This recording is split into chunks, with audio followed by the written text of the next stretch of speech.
seconde, car ce jour est le plus Mon colonel, long. mon général Gersal, on parle souvent de l'entrée en guerre des États-Unis pour la Seconde Guerre mondiale, mais nous sommes en avril aujourd'hui 2017 et donc on fête un centenaire. Oui. C'était en avril 1917, Frédéric. Absolument, tout à fait. Les Américains entrent en guerre. Alors, ils soutenaient déjà, presque j'ai envie de dire du bout des lèvres, du bout des doigts, mais même plus encore, les Anglais et les Français, évidemment, dans cette Première Guerre mondiale.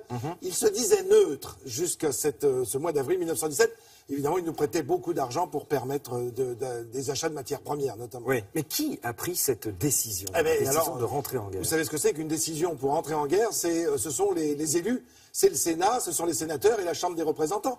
Alors il faut dire qu'en 1916, il y a une campagne électorale présidentielle. Le président Wilson, qui est le président démocrate sortant, se représente pour un deuxième mandat, un second mandat même, devrions-nous Oui, puisqu'il n'y en aura pas de dire. troisième. Normalement. Voilà. Enfin, il faut attendre la Seconde Guerre mondiale pour voir qu'effectivement on va s'arrêter à deux. Mais là, Wilson demande aux électeurs évidemment ses voix et il dit bien que l'entrée en guerre des États-Unis est sans doute très proche parce que les sous-marins allemands sont en train d'agir énormément dans l'Atlantique.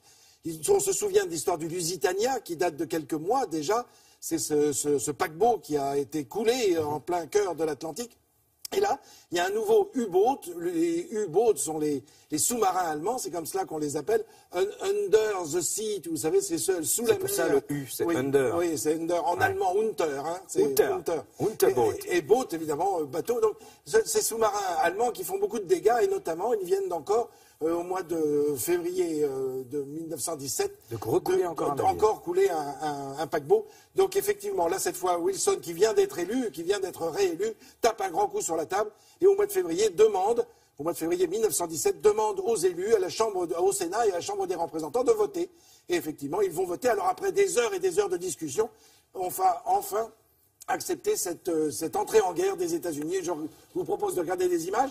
Nous sommes en 1917, alors c'est le 6 avril très exactement, pour tout vous dire, 6 avril 1917 à 13h18, voilà le président Wilson en train de parler, et le 6 avril 1917 à 13h18, c'est l'entrée officielle des États-Unis dans la guerre, dans cette Première Guerre mondiale. Ils y sont poussés d'autant plus qu'ils viennent d'apprendre que les Allemands sont en train de discuter avec les Mexicains. Qui sont aux portes, parce qu'à l'époque, les frontières ne sont pas encore... Mais non, elles sont pas les mêmes qu'aujourd'hui. Ouais. Mais en disant aux Mexicains, on vous promet, si on remporte et qu'on écrase les États-Unis, eh bien... de vous aider. De vous aider à récupérer l'Arizona, le Texas, enfin tous les États du Sud qui ont été tout le temps l'objet de guerres et de dissensions entre le Canada et les États-Unis. Alors, les fameux Dove Boy, là, c'est parti. Voilà, oui, vous avez raison de les appeler comme ça. On les appelait aussi les Samis, puisque évidemment ce sont les fils de l'oncle Sam. L'oncle Sam, il faut surtout en fait le dire en anglais, c'est Uncle Sam, parce que US, les deux initiales d'Uncle Sam, c'est évidemment United States. Alors on les a vus avec leur fameux chapeau, leur fameux casque, qui fait penser à un bol à barbe, en tout cas pour l'époque. Il est similaire un petit peu, ce casque, au casque des Anglais, ouais. Des Tommies. Ouais. Alors que les casques français, alors évidemment cette guerre à la fois terrible, mémorable, évidemment une guerre dont il faut se souvenir éternellement. Il suffit d'ailleurs de se promener dans nos villages pour découvrir ces monuments aux morts qui nous rappellent les noms et les prénoms de tous ceux qui sont partis défendre la patrie jusque dans les années 1919. Bien souvent sur nos monuments aux morts, on parle. Il y a encore les morts de 1919 suite aux blessures de 1918 et leurs noms sont encore mentionnés en 1919. Alors on les voit, ils vont débarquer notamment à Saint-Nazaire, ils vont débarquer à Bordeaux, ils vont débarquer à Nantes dès le mois de juin 1917.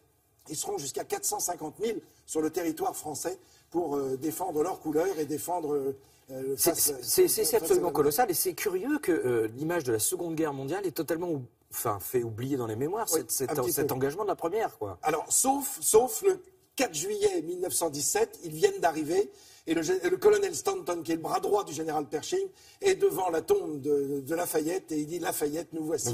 Alors, c'est pas Pershing, c'est son bras droit, c'est Stanton, qui, le 4 juillet 1917, après que les troupes américaines aient défilé sur les Champs-Élysées. Et vous voyez ce fameux « I want you ».